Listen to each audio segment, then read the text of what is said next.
এসির সব থেকে গুরুত্বপূর্ণ পার্ট হচ্ছে এই কম্প্রেসার। এই কম্প্রেসারের সহজ কানেকশান আজ আপনাদের আমি দেখাবো। আমার অনেক জুনিয়র টেকনিশিয়ান ভাইয়েরা আমাকে মেসেজ করেছে যাদের এই কম্প্রেসারের কানেকশান নিয়ে সমস্যা হয়, তাদের জন্য এই ভিডিওটি আমি বানালাম। কম্প্রেসারের 3টে কানেক্টার পোল থাকে, একটা হলো সি ফর কমন, আর ফর রানিং এবং এস ফর স্টার্টিং, সাথে একটা ক্যাপাসিটার এবং লাইন নিউট্রাল।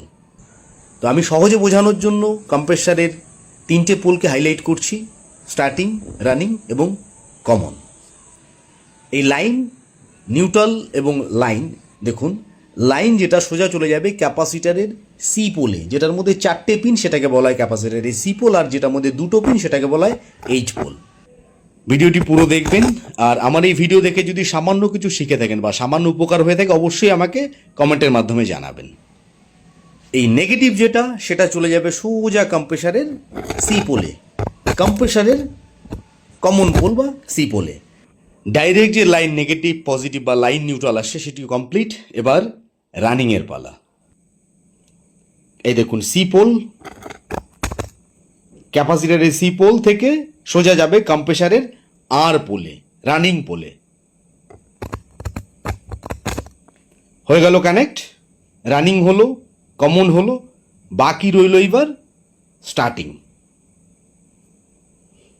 স্টার্টিং ক্যাপাসিটারের এইচ পোল থেকে কম্প্রেসারের এস, ক্যাপাসিটারের এইচ পোল থেকে কম্প্রেসারের এস পর স্টার্টিংয়ে যাবে।